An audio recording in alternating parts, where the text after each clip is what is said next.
Bueno, buenas tardes. Gracias en primer lugar por su presencia y por su asistencia.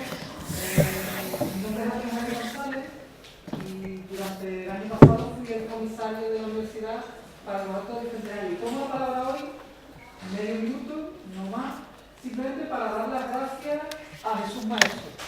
Jesús, con el bicentenario con la Universidad de Cádiz durante todo 2012 y esta parte de 2013, pues ha sido uno de nuestros pequeños pilares, pero pilares bien asentados. Yo diría que pilar salomónico, o sea, importante. Pues que nos ha permitido tener un programa de acercamiento a la historia a través de la novela, Estoy inaudito, la verdad que y sobre todo, a través de su agenda de contacto, nos ha permitido tener, a lo mejor, puede haber interpretaciones y puede haber muchas quimeras, pero yo creo que hemos tenido una muestra de lo mejor que tiene la novela histórica española ahora mismo durante estas 6 o 7 presentaciones finales. Sí, va a estar la crema innata de la novela histórica, sí. Así que simplemente gracias a Jesús y ya les dejo con el profesor Jurado, con Pepe Jurado, que será la persona que entreviste a Jesús Maestro y que sepan que, bueno, que cerramos el ciclo de presencia de altañistas, pero que la novela histórica seguirá estando en las presencias literarias de la Universidad. Gracias. Buenas tardes y muchas gracias por estar con nosotros aquí, con Jesús Maestro como protagonista y como cierre de las presencias que ha comentado Antonio Javier. Vamos a estructurar esta charla en 3 partes. Una primera en la que yo voy a presentar algunas de las claves literarias de las novelas de Jesús. Luego él tomará la palabra para contarnos un poco qué ha pretendido y qué ha conseguido con la novela que justifica su presencia aquí, la dedicada al 1812, en una tierra libre. Y finalmente, y lo más importante de todo, es que participemos haciéndole preguntas a Jesús, que estará encantado de contestarla o de dialogar con vosotros. Jesús Maestro es muy conocido entre todos nosotros, y no solo entre nosotros, sino que es muy conocido a nivel nacional. Y esto lo digo para los alumnos extranjeros. Es uno de los narradores históricos más afamados actualmente en España y traducido al extranjero. A pesar de que él escribe, y por eso es conocido, novela histórica, es el primero que no le gusta el calificativo de histórico. Él, ante todo, se considera un narrador, un novelista, y esto de los calificativos siempre empobrecen nuestra mirada de estructuradores, de filólogos de la realidad de un escritor. Por tanto, da igual que sea novela de aventuras, de amor, de intriga política, de ciencia ficción, lo importante es que escribe novelas. Y cuando él las escribe siempre piensa en el lector, y lo que a él le interesa es que la novela finalmente sea buena o mala y que llegue al alma del lector, como ha reconocido más de una vez. Por tanto, aunque es un novelista histórico, entre comillas, hay que considerarlo sin más como un novelista. Dicho esto, es evidente que él es reconocido sobre todo porque en todas sus novelas reescribe, reinventa el pasado. Así que deberíamos hacer algunas reflexiones sobre la condición histórica de sus novelas. Escribe también del pasado y documenta también sus novelas, que algunas de ellas están siendo objeto de lectura en Estados Unidos en asignaturas de historia de España. Por tanto, lo primero que tenemos que tener en cuenta es que es un escritor serio cuando escribe de historia. Y esto es, entre otras razones, porque él mismo tiene una formación de historiador. Es licenciado y doctor en historia. Por tanto, cuando escribe, sabe de qué lo hace y sabe cómo y dónde documentarse. Ahora bien, frente a otros narradores actuales que utilizan la novela histórica como un pretexto para abrumarnos con mucha información histórica, Jesús Maestro sabe muy bien dosificar el condimento histórico. Nunca hay una sobreinformación, no hay un corta y pega de la Wikipedia para hinchar sus novelas, sino que sabe muy bien dónde está la medida justa. Y también sabe muy bien que el rigor histórico no debe ser la primera condición de una novela. Antes que la documentación y el rigor histórico está la ficción. Por eso siempre en sus novelas subordina lo histórico a lo fictivo. Es más, le gusta, y eso lo agradece el lector, que juegue con la frontera entre la historia y la ficción. Le gusta romper y dejar borrosa esa frontera, que lleguemos a meternos tan dentro de la novela que nos dé igual si fue un año antes o fue un año después, si el personaje existió o no. Lo importante es el resultado literario. Esto no quita, como digo, para que sepas recrear, documentar, reproducir muy bien las épocas pasadas. Por otro lado, el conocimiento de la historia le permite tener un dominio de la historiografía y saber muy bien qué es lo que se nos ha contado de la historia y qué es lo que se debería de haber contado de otra forma. Digo esto porque Jesús también tiene un sentido muy crítico de la historia y eso se hace notar en sus novelas. No reconstruye por reconstruir, sino que lo que quiere es reinventar y recontar esa historia. Por ello también a Jesús Maeso no le interesa, en primer lugar, los grandes nombres de la historia. No es un autor que vaya buscando el protagonismo de los héroes o los salvadores de la historia. Y eso que hay grandes personajes, el Alfonso X o el Papa Luna, protagonizando sus novelas. A él lo que le interesa sobre todo es la parte de perdedores. Le interesa sobre todo los que han pasado en sombra a lo largo de la historia, los secundarios de la historia. Ser secundario no significa ser poco heroico.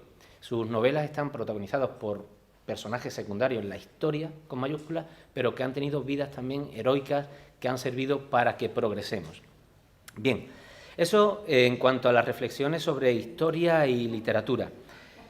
¿Por qué sus novelas tienen calidad literaria? ¿Por qué la crítica y los lectores los reconocen así? Fundamentalmente por una serie de razones o una serie de fundamentos. La primera razón ya la he comentado. La historia siempre es un elemento ayudante de la ficción. Él siempre somete todo lo histórico, todo el dato histórico a lo literario. Antes que nada, sus novelas son ficción y, por tanto, lo fundamental en ellas es el lenguaje literario, la transmisión de un mundo inventado, aunque se apoye en datos históricos. Además, cuando leemos sus novelas nos damos cuenta siempre de que estamos ante argumentos muy verosímiles. En esto es muy cervantino y aunque sean historias que no hemos conocido o periodos de la historia que desconozcamos, cuando leemos sus novelas nos resultan siempre muy creíbles. Entre otras razones porque los personajes que dibuja están muy bien perfilados. No son héroes, no son prototipos o estereotipos a la vieja usanza, sino que son perfiles complejos, gente dotada de una psicología peculiar con las que nos identificamos, ¿no? Además, son novelas en las que no solamente interesa reconstruir el episodio histórico de una forma arqueológica, sino que juega con otros palos de la literatura, con la aventura, con la intriga política, con la intriga o la aventura amorosa, con los espías, con las reflexiones, con cierto ensayismo en algunos pasajes. Sabe muy bien meter fragmentos líricos, sabe cuándo hay que poner un diálogo, siempre muy dosificado, sabe cuándo hay que describir, de forma que sus novelas son muy polifónicas, son muy plurales, ¿no? Y esto ayuda a que las novelas sean muy rítmicas, tengan un ritmo muy trepidante. Es como subirte a una montaña rusa, empiezas la novela y no puedes dejarla. Cada capítulo te lleva al siguiente, cada personaje te lleva al siguiente. Luego, Jesús también es un escritor muy disciplinado, que escribe casi a diario y que termina las novelas muy bien. Es decir, que no solamente hace argumentos, como he dicho antes, muy atractivos y creíbles, personajes muy bien construidos, sino que la novela, la arquitectura de la novela también está muy pensada y desde el principio al fin vemos una estructura muy sólida y muy coherente. Aparecen personajes que desaparecen y a los 10 capítulos reaparecen y tiene un sentido.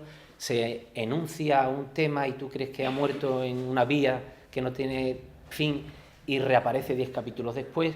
Sabe atar muy bien los cabos en la estructura de la novela. Y sobre todas esas cosas, yo creo que lo más importante en sus estructuras es que cada capítulo es un pequeño lingote de oro. No hay capítulos que sobren, sino que cada capítulo está tomado como una novela en sí, como una pequeña novelita, como un cuento. Comienza y termina con un sentido esférico y cerrado. Cada capítulo es una pieza de ese gran puzzle, pero no es prescindible, no rellena por rellenar. En fin, y por terminar esta presentación, Cuando uno lee a Jesús Maestro se da cuenta de que cuando él escribe, no escribe para su vanagloria, no escribe para sentirse bien, que eso es muy legítimo, ¿no? Un escritor escribe para sentirse bien con lo que ha escrito, sino que siempre escribe pensando en el lector. Y eso se aprecia en que sus novelas, en primer lugar, buscan la diversión, el entretenimiento, hay que pasárselo bien leyendo. En segundo lugar, busca la ampliación del conocimiento del lector, transmite un mundo y un modo de aprender ese mundo, una cosmovisión. Y finalmente son novelas donde hay aventuras, pasiones, muertes, es decir, emociones. Y eso es lo tercero que consigue en el lector, emocionarlo. Por tanto, todas sus novelas, en Una tierra libre también, son novelas que sirven para entretenernos, para aumentar nuestro conocimiento del mundo y para emocionarnos. Y sobre todo, lo que le interesa a Jesús Maestro es ir al pasado para que ese pasado pueda explicar algo de nuestras vidas en el presente. Es decir, hay un salto a lo que fuimos para entender lo que somos. El lector va a asistir aquí a personajes de principios del siglo XIX, pero hay unos temas trascendentales, como puede ser el de la libertad, o el de la lealtad, o el de la fidelidad, que podemos trasladarlo a nuestro presente. Así que además nos sirve como guía de conducta en este principio del siglo XXI. Y en fin, puedo decir otras cosas, Jesús, pero como tú eres el protagonista, es preferible que tú continúes. Como decía Antonio Javier, te agradecemos lo que has hecho a lo largo de todo el año 12añista y te agradecemos que hoy estés aquí con nosotros un día después del 23 de abril, ¿no? Del Día del Libro. Muy Gracias. amable, muy amable. Muy amable.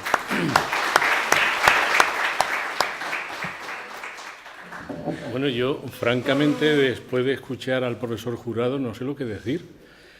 Llevo 20 años en el mundo de la literatura y jamás me habían hecho una presentación semejante. Pero eso se lo dice a todas, Jesús. No. Me he quedado perplejo porque ahí me han hecho críticas en El País, Jacinto Antón, Carlos García Gual, gente muy conspicua y muy ilustre del mundo de la crítica literaria, y ninguno pues había diseccionado mis obras de la forma que tú lo has hecho, y además que ha acertado plenamente. Yo nunca me atrevo a decir las cosas que tú has dicho, y no solamente las doy por buenas, sino que te las agradezco en el fondo de mi corazón, porque eso es lo que yo he pretendido siempre desde que hace 20 años o 30 me puse a escribir. Y te lo agradezco de sobremanera, de verdad, porque ha hecho una disección que a todo nuestro muy querido aforo que hoy nos contempla, pues entienden cómo escribo y qué es lo que deseo hacer. Así que voy a dar unas pinceladas sobre lo que has dicho y después que ellos sean los que pregunten y intervengan en nuestra charla. Yo, francamente, las primeras palabras de Antonio Javier, decirle que me siento muy honrado y me siento muy complacido de venir a mi casa, que es esta, la Facultad de Filosofía. Yo estudié en la antigua casa al lado de Barcárcel y me siento muy honrado por las personas que están aquí hoy, alumnos de Erasmus y alumnos nacionales de la facultad, algún que otro catedrático y profesor, como mi amigo Manolo Bustos o Virtudes Atero, que le agradezco inmensamente su presencia, y de una colega de pluma, que es la escritora, la muy buena escritora Almudena de Arteaga, que no a mucho la presentamos también en las presencias 12añistas y que se acerca mucho a la forma mía de escribir por cuanto se siente más escritora que historiadora. Pues efectivamente, yo escribo así. Muy poca gente ha acertado tan certeramente como mi amigo Pepe Jurado, muy poca gente. Escribo de esa forma. Para mí la historia es una excusa para traer a mis novelas pues las sombras, las virtudes del ser humano, que siempre han sido las mismas de que la historia es historia. Yo, después de pasar por esta casa y estudiar la carrera completa, percibí una verdad histórica que es absolutamente cabal. El hombre siempre se comporta igual. Ya lo decía Voltaire. Solemos decir la frase esa, es que la historia se repite. La historia no se repite. El que se repite siempre es el hombre. El hombre actúa siempre igual, de la misma forma. Y claro, yo en mis novelas, lo que es la historia, para mí es una excusa para escribir.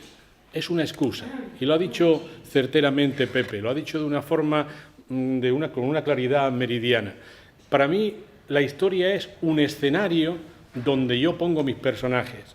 que suelen ser siempre personajes secundarios, personajes malditos, y los reyes, los cancilleres, los papas, la gente importante de la historia, aludiendo a una terminología de carnaval, son meros figurantes, meros figurantes.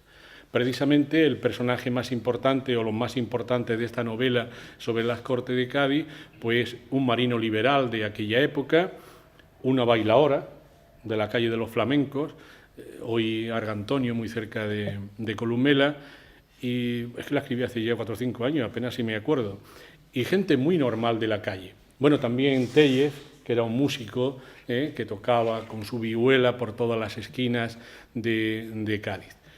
Y luego yo hablo de las Cortes de Cádiz, pero no expresamente de ellas. Hay una serie de libros que se han escrito sobre el particular. Hay uno luminoso, que es Un siglo llama a la puerta, de Ramón Solís, que me parece excepcional. La misma de Arturo Pérez Reverte, que me parece una novela magnífica, que se me olvida el título ahora mismo, El asedio. Pero mi novela es distinta. Yo he querido hacer un recorrido por toda la Constitución de Cádiz. La hemos idealizado excesivamente. Yo estoy con el profesor Bustos que lo verdaderamente importante de Cádiz no son las Cortes de Cádiz, la Constitución, es cuando Cádiz se convierte en la ciudad donde estaba ubicada la Casa de Contratación. Ese es el hecho fundamental. Y la Constitución de Cádiz es una constitución liberal, pero no democrática, porque no podían votar a las mujeres, además no es laica, es confesional, y no siempre fue idealizada y fue una cosa maravillosa, como un lingote de oro que ululaba por el aire de Cádiz, porque aquí en Cádiz nace y aquí en Cádiz se la asesina y muere la Constitución de Cádiz. Aquí también. Hay un episodio cuando vuelve Fernando VII como rey absoluto, que en el balcón de San Juan de Dios del Ayuntamiento se coge la medalla conmemorativa de las Cortes, se parte en cinco trozos y se vende a los joyeros de Cádiz, y la Constitución de Cádiz se quema y las pavesas empiezan a arder y a volar por el cielo gaditano. Y empieza la caza de brujas de los liberales gaditanos, que lo meten en la cárcel, y en fin, una serie de episodios truculentos que vienen en esta novela. Pero para mí eso no es lo importante. Recuerdo que hace unos 8 o 10 años, cuando yo presenté en Roma el Auriga di Spagna, que lo traducían al italiano, pues había una mesa redonda, estaba Valerio Manfredi, y tuvimos el inmenso honor de que nos visitara aquel día, invitado por Fanny Rubio, Umberto Eco. Y Umberto Eco nos dijo a todos, en su medio español, medio italiano, que lo más importante de una novela histórica, y él se había acercado a la Auriga di Spagna, era reflejar certeramente el pensamiento de la época. Esa era la clave, que es lo que él hizo con En el nombre de la rosa. Aquel mismo día nos hizo una serie de confidencias que yo ignoraba, porque para mí, y seguro que para Almudena, el pistoletazo de salida de la novela histórica europea es El nombre de la rosa y Las memorias de Adriano. Esos son los pistoletazos de salida, donde parece que una serie de autores queremos reescribir la historia, porque la historia siempre la han escrito los amanuenses al servicio del poder. Y entonces había que hacer una nueva revisión de la historia, gente que, siendo amantes de la historia o historiadores, lo podíamos hacer bajo el punto de vista de la literatura. Y me acuerdo de una frase monumental de nuestro querido Fernando Quiñones, que me dijo un día sentado en San Francisco cuando leyó mi novela Algazal, que fue la primera mía que salió al mercado. Me dice: la historia es tanto más verdadera cuando se puede escribir en literatura. Entonces, cuando se acerca a la veracidad exacta de lo que realmente pasó. ¿Qué es lo que él hizo con La canción del pirata, que a mí me parece una novela esplendorosa? Y yo me pregunto, ¿esa es una novela histórica, La canción del pirata? ¿Qué es? Es una novela magistral. Y yo por eso siempre digo, cuando me hacen alguna pregunta, y me la han hecho muchísimas veces, ¿usted escribe novelas históricas? Y no suelo ser muy original. Digo, mire usted, yo le voy a decir lo que dijeron mis dos maestros. Yo tengo dos maestros literarios, que son Alejo Carpentier y Manuel Múgica Laínez. Se acordarán de Manuel Múgica con Bomarzo, que es una novela irrepetible, y con Alejo Carpentier, El siglo de las luces. Entonces, ellos contestaron los dos sin conocerse la misma frase. Mire usted, yo escribo novelas, solamente escribo novelas. Y yo digo exactamente igual, que yo no escribo novelas históricas, pero por una razón muy sencilla, porque la palabra o el sintagma novela histórica es contradictorio en sí mismo, porque historia pertenece al mundo de la ciencia, yo soy historiador, y novela pertenece al mundo de la fantasía, que es lo que hago yo.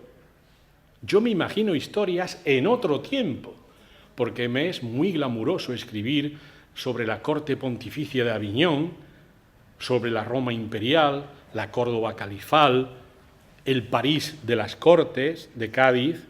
Me es muy grato escribir sobre eso, ese tipo de cosas. Y no me es nada grato escribir una historia de una chica que se pincha en Vallecas. No me atrae.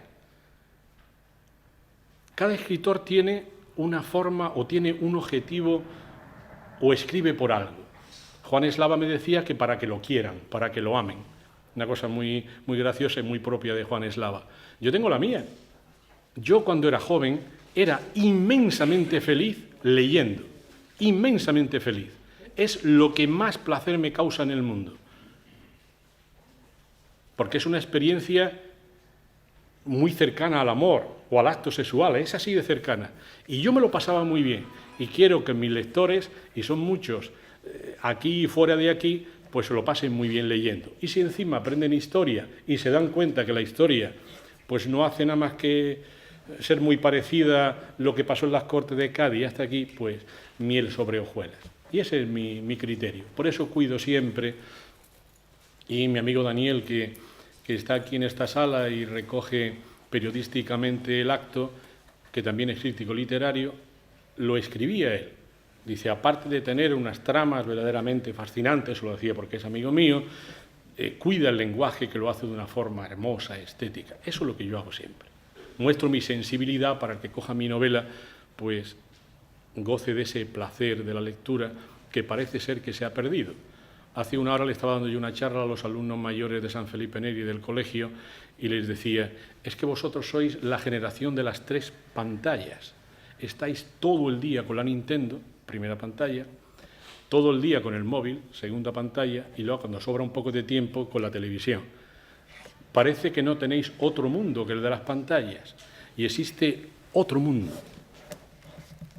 El mundo de un objeto maravilloso que es un libro, que el mismo olor, el mismo tacto nos puede llevar a experiencias extraordinarias.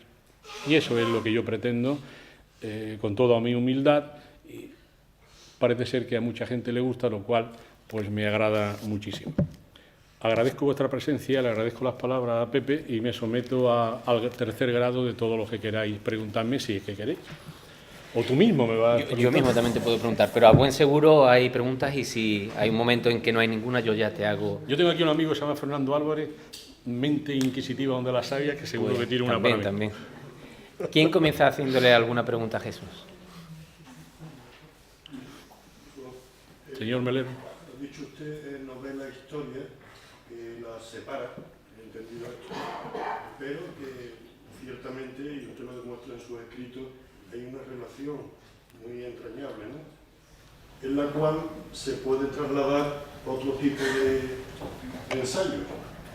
O sea, la relación, hay un principio de relación en todo, en la vida, ¿no?, que nos lleva a derivar en cuanto a un escrito, en cuanto a una historia, en cuanto a unos conocimientos, y llevarlo a un terreno no fantasmagórico, ¿no?, sino más bien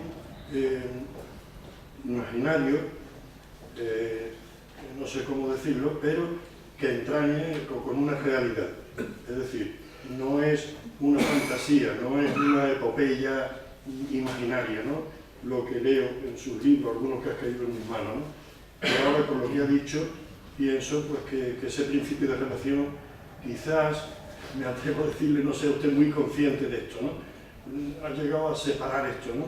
Poner una frontera entre la historia y la novela, cuando yo creo que son parientes muy próximos. Pienso, le suelto esto para ver qué opina lo que he dicho.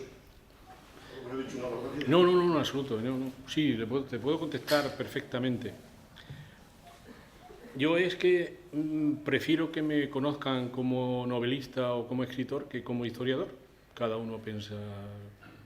Yo tengo colegas míos del grupo este que pertenece a Almudena de Arteaga, que la revista literaria Que Leer, de gran prestigio, dijo los 7 mosqueteros de la novela histórica en este país, y nos metió a Almudena, a mí mismo, a Juan Eslava, y hay muchos de estos colegas míos que no piensan como yo. Y a mí me parece muy bien. Me parece muy bien. Pero te voy a decir una cosa. Precisamente, el éxito de una novela histórica, y lo decía el otro día aquí en este mismo foro Almudena, está en que ese límite entre la fantasía, la literatura y la historia no se perciban. Tú digas, bueno, ¿esto es historia o esto se lo está inventando este? Si se consigue eso, tu novela ha acertado. Y por lo que se ve, por los lectores que me escriben de 1000 lugares, además cada uno hace una interpretación distinta del libro. Hay muchos que me dicen, hay que ver en ese libro usted quería decir... En absoluto. Y es que cuando el libro sale de tus manos, yo ya no le tengo ningún cariño a este libro. Una vez que sale de mis manos, ya no me pertenece. Le pertenece a los miles de lectores que lo leen. Y cada uno hace una interpretación, lo cual es maravilloso.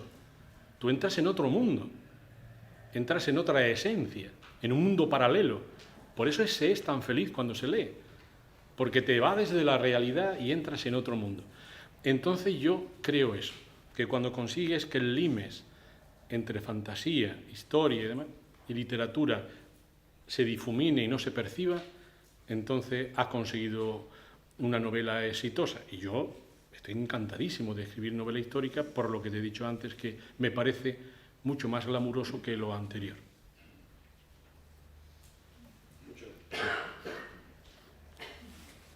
Gilda. Para seguir con el tema de literatura histórica, me preguntaba si crees que la novela, o sea, todo lo que tiene de ficción la novela, puede aportarle algo a la historia que conocemos de los libros de historia, aunque esa sea una ciencia. Claro, claro que sí. Aquí hay un catedrático que lo conocéis todos y es muy amigo mío, entrañable, y me dice un día, es que no puedo verte, vendes un montón de libros y yo del mío no vendió ni 20. Y le dije, si es que ahí está la clave, si tú y yo amamos inmensamente la historia, pero es que hacéis unos libros tan ásperos, tan áridos, que no llegan al gran público. Y la única forma de que lleguen es que un historiador, para no meter la pata, ni anacronismos, ni barbaridades, pues osemos escribir la historia, reescribirla como un observador sagaz y omnisciente que estás detrás, la reescribas mediante una novela, siendo inmensamente respetuoso con la historia. Y Pepe lo ha dicho al principio, tengo la inmensa suerte, eso es una cosa afortunada, yo no he hecho nada para merecerlo, pero en la Universidad de Los Ángeles, Al-Ghazal está considerado como un libro de lectura obligatoria para comprender el Islam. Y la profesora que lo ha leído le pareció que era la mejor forma para que sus alumnos americanos nos comprendan, que no nos comprenden nada, cuando no saben nada de la historia de España, no saben ni dónde estamos. Y Tartesos, pues está en la Universidad de Toronto. Me han invitado los dos a ir, pero como tengo una carencia mortal y es que no sé nada de inglés, somos de la generación que aprendíamos nada más que francés, por aquello de que Franco pensaba que Inglaterra era la pérfida Albion y teníamos olvidada a Inglaterra, pues no sabemos nada de inglés y no voy por eso, porque no sé cómo dirigirme a alumnos en inglés. De modo que, como no sé lo que me has preguntado ya... Sí, la ficción, las novelas pueden aportar algo a lo que conocemos de la historia por la historiografía. Pueden aportar. Yo estoy haciendo un repaso a todos mis libros y eso sí aportan. Porque si lees Al-Ghazal, pues ves una descripción completísima, sensual, colorista, ardorosa de la Córdoba del año 900 y eso, me recreo en ella. El Palacio de los Emperadores de Bizancio, lo conoces, sabes cómo funcionaba. El asalto de los vikingos a Sevilla, que son colgados en las palmeras que vemos todos los días cuando vamos a Sevilla, el Papaluna a Aviñón, y la gente le encanta por eso. Y luego Tartesos, una época que son nuestros orígenes. Nosotros fundamentalmente somos tartésicos y romanos, fundamentalmente. Por eso cuando vamos a Roma nos sentimos tan bien. Dice, oye, son como nosotros, ruidosos, escandalosos, es que somos fundamentalmente así. Entonces, claro, la gente lo lee y dice, oye, pero si es que yo tengo un origen. Y esas cosas son muy agradables y para mí, que sí tiene una relación muy importante. ¿Qué es más difícil, Jesús? Voy a temblar. Lo que se deja en el tintero, que es lo que difiere la novela del ensayo, Claro. para mí, o lo que se crea a partir de los datos cotidianos que se han concebido. Claro, yo soy como tú de los datos cotidianos. Yo cuando uno de mis personajes llega a Aviñón y digo que va a una taberna de tal y bebe cual, la taberna que digo existió en el siglo XIV, el vino que se tomaba era tal, el cardenal que iba arriba, que se veía con una ramera, era tal cardenal, y me interesan mucho esos detalles cotidianos que yo les llamo las perlas históricas que va esparciendo. En cambio, hay que prescindir de vez en Hay que cuando. Hay que prescindir de mucho dato histórico. ¿Por qué? Porque entonces una novela se convierte en un campo minado. Es un campo minado que no te deja avanzar. ¿Y tú qué te voy a decir de ti? O sea, que tú lo haces exactamente igual que yo. Y efectivamente hay que prescindir de muchos detalles. Yo podía poner puesto aquí millares de cosas. Y me decía uno, es que Ramón Solís ponía eso y usted no lo ha puesto. Bueno, he puesto otras cosas. Digo, pero es un campo minado si yo a usted le pongo 100.000 detalles históricos y entonces ya deja de ser una novela. Así que prefiero el elemento cotidiano al elemento oficial. Perfectamente. Pues eso. Cualquiera de los, es que detrás de Abraham hay un señor que también ha... No importa, yo pregunto de ti. Ah, pues usted. No te preocupes, Jesús, que no quiero hacer ninguna pregunta de ti. Simplemente quiero hacer una pequeña reflexión con lo que has expuesto. Y yo te definiría como uno de los mejores noveladores de la historia. Para mí eres un novelador de la historia, pero además lo haces tan bien, a mi modesto entender, que no se nota la delgada línea roja que separa la realidad de la historia. Nada más que eso, me siento realmente gustoso de estar aquí escuchando. Sí, yo me siento muy honrado de conocer a Fernando, que ha trabajado conmigo muchos años, también docente, y actualmente estudiante de la Universidad de Mayores, lo cual tiene mucho más mérito. Y él leyó mi primera novela, incluso algún manuscrito, y me animó a que siguiera. Y efectivamente, yo es que siempre he tenido mucha imaginación, porque pertenezco a la generación de los años 50, aquí algunos estáis de esa generación, y en aquellos años grises, de la España gris, todo era gris, como el gris desnudo, pues no teníamos nada. Los niños de aquella época teníamos nada más que imaginación. Y yo la desarrollé de forma enfermiza y aún me sigue. En aquella época tengo un hecho deslumbrante que no lo olvidaré jamás. Mi padre era lector de préstamo, quien compraba libros en aquella época de los años 50, y me llevó un día, me dijo, Jesús, ven conmigo que te voy a llevar a la biblioteca del pueblo. Yo no sabía lo que era una biblioteca, no tenía ni idea.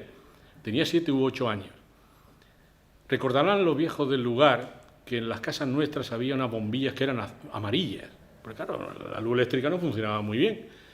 Me coge de la mano y me lleva, yo soy de Úbeda, ciudad patrimonio de la humanidad, y me lleva a una biblioteca que estaba en el Palacio de las Cadenas, un palacio renacentista verdaderamente fascinador. Y entro en aquella sala y había una luz que yo en mi vida la había visto, una luz celestial para mí, que eran tubos fluorescentes. ¿Quién tenía tubos fluorescentes en los años 50 en sus casas? Nadie, ni siquiera en las escuelas. Y claro, a mí me pareció que era un lugar brillante y estaba lleno de libros. Y yo vi muchos niños que cogían libros. Yo cogí uno que no se me olvidará en la vida y quizá eso ya pues, fue el que me dirigió el camino de escritor y de historiador. Era La Ilíada y la Odisea para niños. Tenía unas láminas esplendorosas y una literatura muy pequeña que yo leí aquel día. Y puedo aseguraros que desde aquel día casi no dejé un solo día, porque yo era un niño como todos y jugaba como todos, de visitar la biblioteca. Y yo salí firmemente persuadido, cuando era un poco mayor, que yo quería ser escritor. Y fue porque yo podía ir de pasajero en la Hispaniola, yo podía ir en la selva de Sandokan, si con mi imaginación yo lo conseguía, y fui un niño inmensamente feliz con los libros, y por eso quise hacer feliz a mis congéneres escribiendo precisamente historias parecidas. Así que, Fernando, me alegra tu pregunta y te la agradezco. Y profesor Bustos, pero primero Abraham había levantado la mano antes. Abraham. Sí. Siendo escritor de artículos, novelas, ensayos, ¿con qué género te sientes más cómodo y más realista? Pues mira, yo me siento bien en cualquier género literario. Yo siempre he dicho que el principio de toda la literatura es la poesía. Yo tengo escritos 2 libros de poemas, uno publicado, otro no publicado. También he recreado el cuento, el relato corto, la novela contemporánea, tengo una que la estoy terminando, una obra de teatro que voy a empezar ahora, y hace 2 días he escrito un cuento para niños que me lo ha pedido una editorial. O sea, que el que le gusta escribir, y en mí es una especie de obsesión, pero yo vivo como todo el mundo, ¿eh? Yo voy a cenar con mis amigos, voy a hacer deporte, yo salgo, pero los ratos libres o que no tengo nada que hacer me pongo delante de un papel, ahora delante de un ordenador. Pero me siento muy cómodo en lo que es la novela, muy cómodo. No es fácil escribir una novela de ese tamaño, no es fácil, pero es más fácil que publicar. Publicar en este país es una ruina. Yo he tenido la enorme fortuna de que editoriales de primera línea como Edasa o Random House Mondadori pues me pidan mis novelas y yo digo, ¿y por qué a mí y no a otro? Eso es que la vida te ofrece esa oportunidad y yo lo estoy inmensamente agradecido porque seguro que hay algunos que escriben mejor que yo y sin embargo no pueden publicar. Es el gran problema de este país, publicar. Profesor Bustos, ¿quería decir algo? Sí, Jesús, voy a plantear una cuestión que se nos plantea a los profesionales de la historia con mucha frecuencia. Porque tú has intentado separar un poco lo histórico y lo novelístico, de hecho te consideras más novelista que historiador. Pero claro, eso para el lector cotidiano, es decir, los jóvenes que se acercan a tus obras o a otras obras de contenido histórico, pues a veces les es difícil diferenciar lo que es ficción y lo que es historia. Es más, seguramente asocien una cosa con la otra y piensen que salvo algunos personajes, ciertamente pues el resto es histórico, que te has informado bien y que por consiguiente lo que ahí dice es la misa.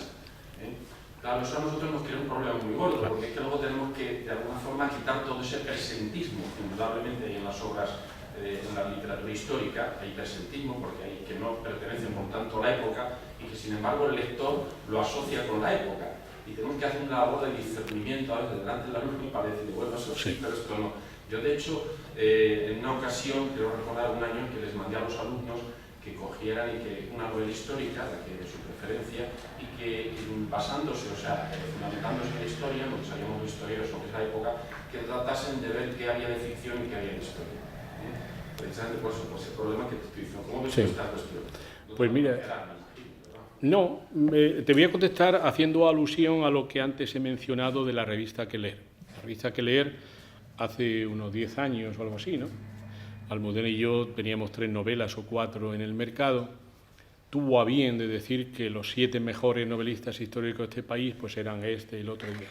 Y no sé si tú recordarás, pero yo recuerdo el texto, no sé si era Carlos García Gual, el que era el que lo hacía, un renombradísimo crítico literario, decía, y pongo a estos 7 autores aquí porque son fielísimos a la historia. Porque la gente sabe que son historiadores, lo sabe, y sabe el lector que no los va a engañar en la historia. Tal vez esa puede ser la clave. Yo siempre he tenido un cuidado enorme en nunca meter un pifiazo grande en la historia, poner el pensamiento de la época, cómo eran, a mi modo de ver como historiador, aquellos gobernantes. Y lo hago siempre no bajo la mirada del profesor, sino bajo la mirada del personaje. Por eso yo pongo en mis novelas, y lo ha dicho antes Pepe, a un marino, a una fulana, no lo recuerdo muy bien, a un capitán de corps, a uno que estaba en el Café Apolo, que era el camarero, y cada uno va dando la visión que ellos ven de la historia. porque no la percibe igual que el diputado liberal que estaba en San Felipe Neri, que el camarero que estaba en el Apolo sirviendo chocolate y café, que la bailaora, que la fulana que por la noche recibía a los soldados de la Armada. Cada uno veía la historia de una forma.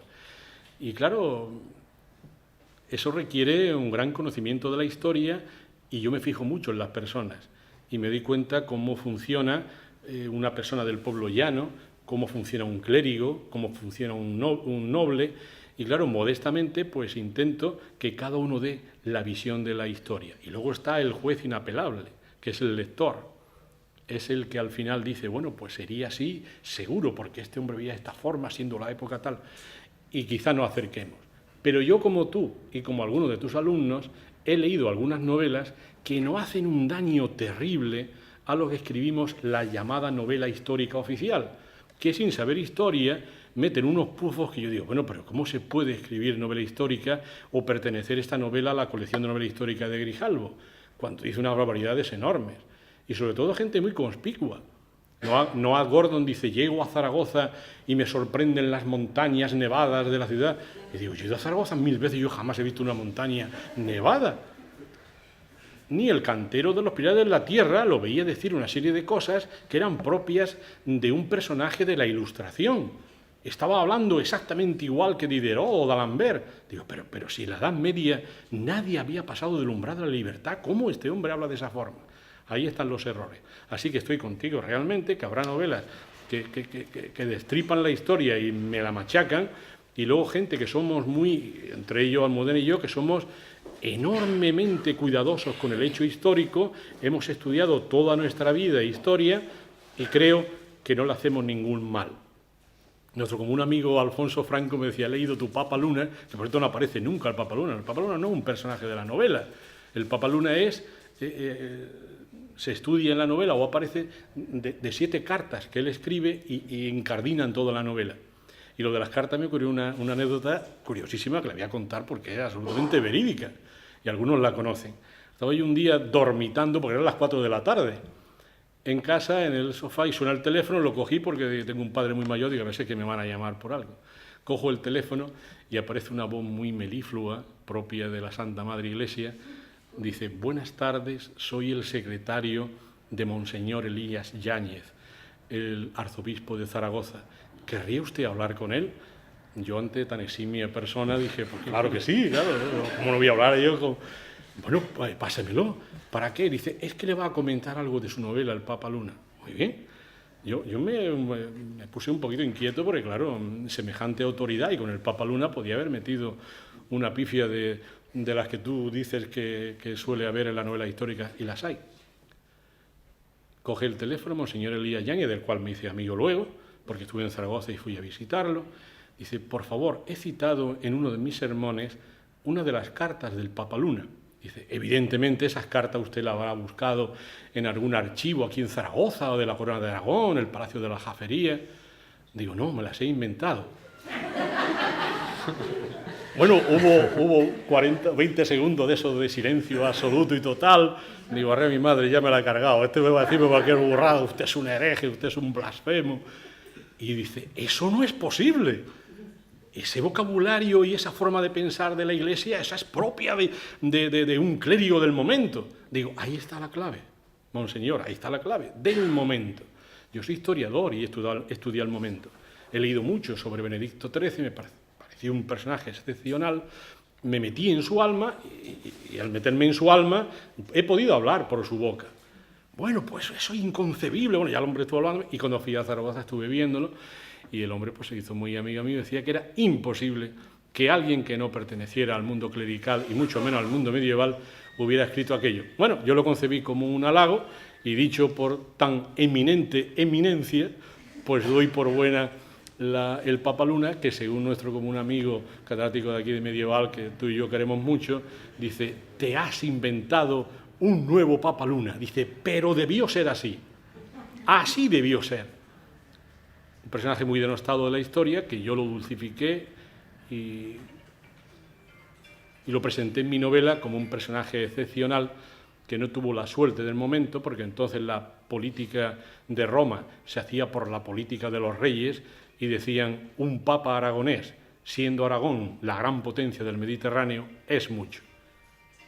Así que le hicieron todo lo posible para que dejara la tiara de San Pedro y yo no me alegro en absoluto. Hice una novela que él decía que me había inventado uno nuevo. Bueno. Dani, bueno, y luego Jorge. Dani ha levantado y luego Jorge allá. Dani. Una pregunta sencilla, pero como tenemos mucho público joven, a lo mejor alguno tiene algunas inquietudes. Cuando dices público joven te estás refiriendo a mí, ¿eh? Sí, a todos los que estamos aquí delante. ¿Algún consejo para escribir, que no publicar? ¿Algún consejo que le daría a alguien que pretenda escribir? Como lo he dado ya muchas veces, no me cuesta ningún trabajo. A mí me paran mucho, me imagino que a Almudena también, y a mí Manolo Gusto también lo pararán. A mí me paran muchos jóvenes por cualquier calle de Cádiz y todos me dicen la frase que a mí me hace mucha gracia y me parece maravillosa. Yo desde entonces ya le tengo un respeto enorme. Me para mucha gente joven y me dice siempre la misma frase. ¿Es usted Jesús Maestro, verdad? Sí. Yo también escribo. Y no, yo lo miro con un respeto enorme, de verdad, porque digo, joder, es que escribir tiene la cosa guasa. Digo, pues muy bien, encantado, no sé qué. ¿Qué consejo me da usted para escribir? Y siempre le digo lo mismo. Lea mucho. Lea mucho. Es la única forma de aprender a escribir. Digo, sobre todo los clásicos. Digo, yo he aprendido a escribir con los clásicos. Me lo sé de memoria. Para mí el libro más maravilloso que hay en el mundo de la literatura española no es allá El Quijote, que lo he leído como todo el mundo, a trompicones, El Lazarillo de Tormes. Y a mí me enseñó a escribir ese libro. Digo, lea mucho y verá cómo le da las pautas para escribir. Así que me aconsejo que todo aquel que quiera escribir, y seguro que aquí hay muchos que lo hacen, pues que lean mucho y es la puerta que te adentra en el fabuloso mundo de las literaturas.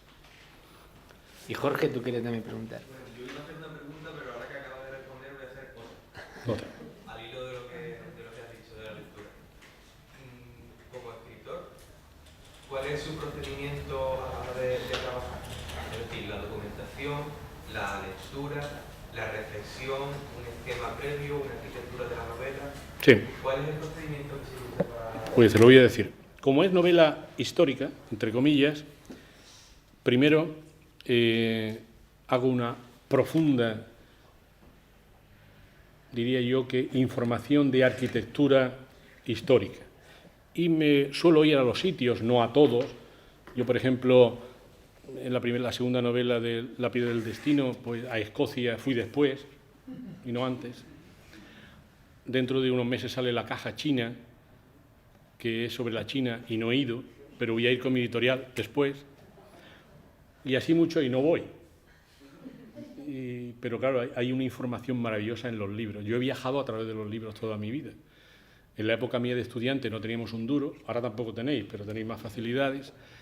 No podíamos ir a ninguna parte, yo no fui a ningún sitio, pero viajé en todos los libros que antes os he dicho. Entonces primero hago una profundísima información y suelo rellenar 4 o 5 cartapacios de folio, de dibujos.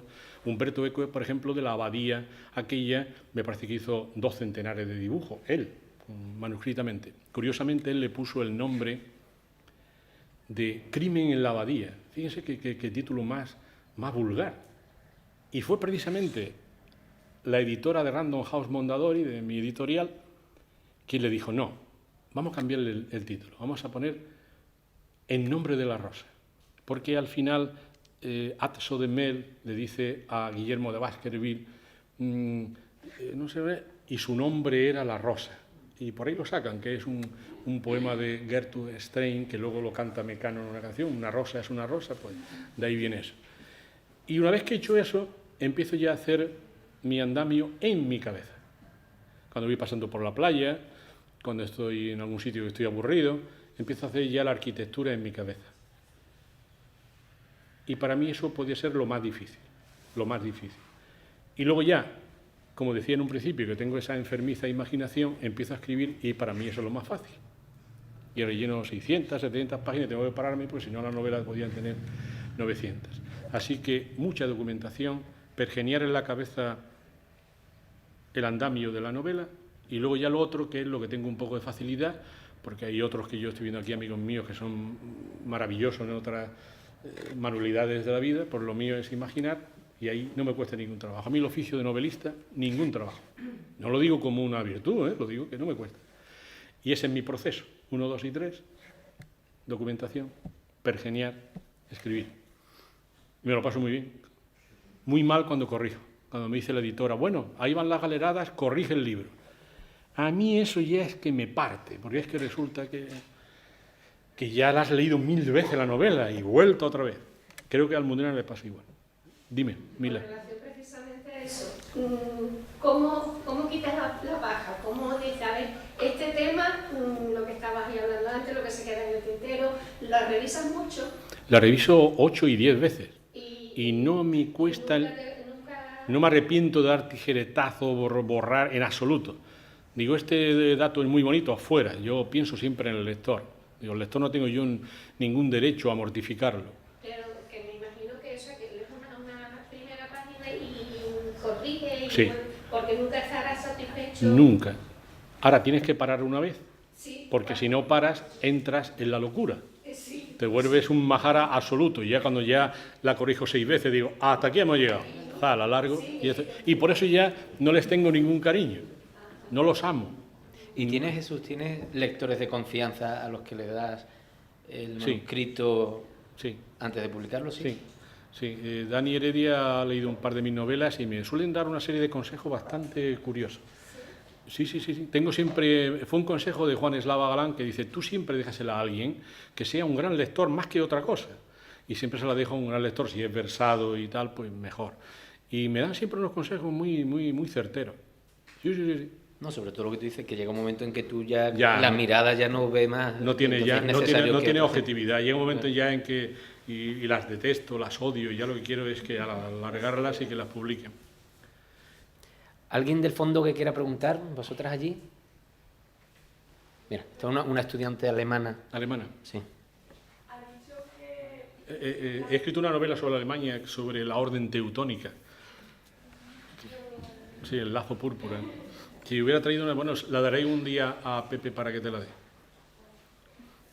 Pues ha dicho que ya sabía que iba a ser escritor con 8 o 9 años, cuando iba a la biblioteca cada día y todo eso, pero cuando empezó a escribir, ¿con qué edad? ¿Y tuvo éxito de repente o inmediatamente? Sí, fue de repente.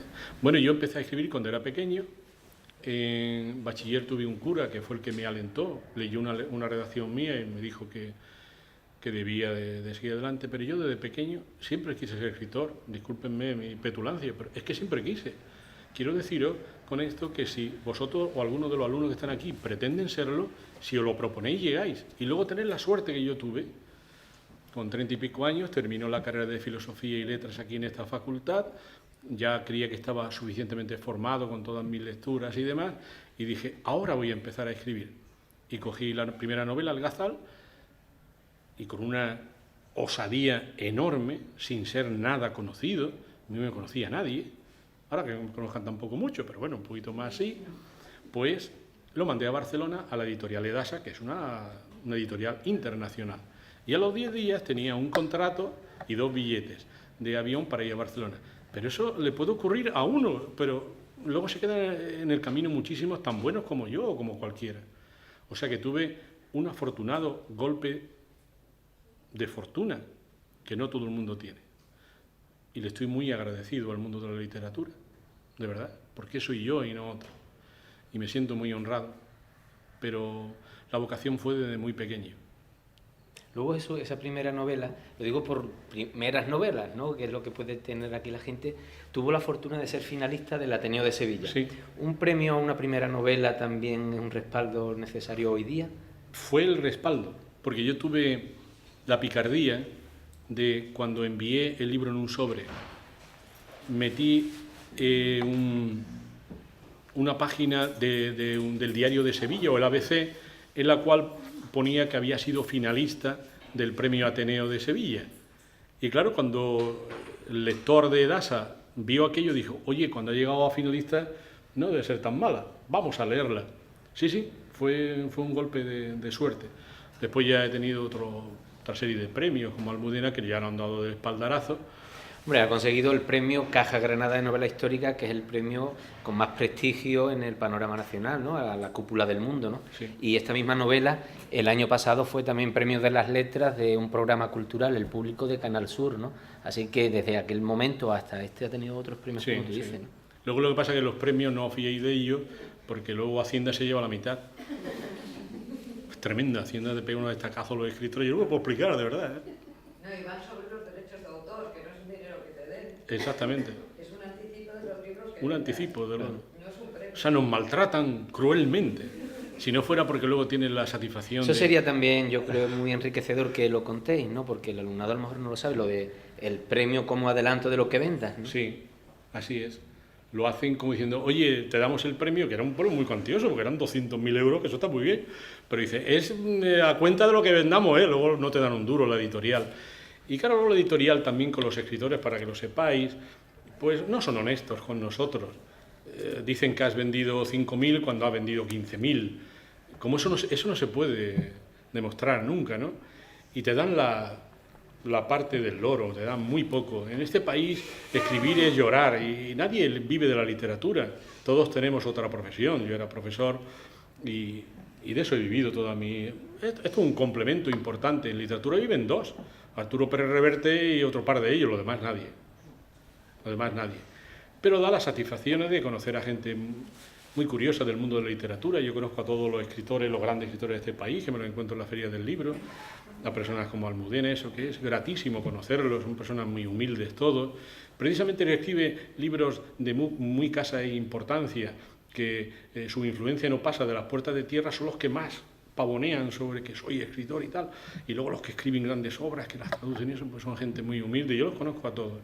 Y da la satisfacción de verte en un escaparate. Yo, como me gustaban tanto los libros, ahora veo un escaparate, un libro mío, y me da pudor, me da vergüenza. Digo, un libro mío aquí con lo que yo... O que te escriba un mexicano como a mí anoche diciéndome unas cosas maravillosas, o un chico de la India como el otro día. A mí eso me sublima. O un búlgaro que me pregunta por la historia de España cuando está leyendo ahora la profecía del Corán, si era verdad que había un Corán herético. Le tengo que decir que es una invención mía de mi fraudulenta imaginación. Eso es una alegría inmensa. Y el encontrarme aquí hoy, para mí es un placer. Cuando yo estuve aquí de alumno, venir un día aquí, ponerme en el estrado del profesorado, de escritor, y eso para mí es un honor. Y eso son las complacencias que da la literatura, y que a lo mejor cuando te mueras, alguna obrilla de estas te puede suceder en el tiempo. Puede. Cervantes le ocurrió. Cervantes no era famoso en su época. No lo fue. Cervantes no era una persona muy conocida en su época. El realmente conocido era Lope de Vega. Él no. Y se llevaba muy mal con la gente, tenía un carácter muy agrio. Estuvo en la cárcel porque también metía mucho la mano en la olla. Y luego, sin embargo, ha sido para mí la novela que da paso a la novela moderna. Y acaba con todo lo absolutismo y nos enseña el camino de la libertad. Eso es lo que yo vi cuando leí El Quijote, ¿no? Así que esa es la habilidad de la literatura, que es una experiencia hermosísima, y que si alguien de los aquí presentes tiene intenciones de escribir, que lo haga. Que coja un papel, el ordenador, y que se ponga a escribir. Hoy es muy fácil, hoy está Amazon y demás, que puede dar pie a que escribamos. Creo que no debemos ya prolongar más esto, ¿no? No, yo creo que llevamos una hora exacta, y si alguien quiere preguntarle algo... Pues ahora, que me pregunte ahí fuera. En el pasillo lo hacemos. Le agradecemos a Jesús que haya puesto fin a este ciclo del Vicerrectorado de la Universidad de Cádiz, dedicado a las presencias literarias y concretamente a las presencias 12añistas en conmemoración de 1812-2012. Muchas gracias, Jesús. Un placer.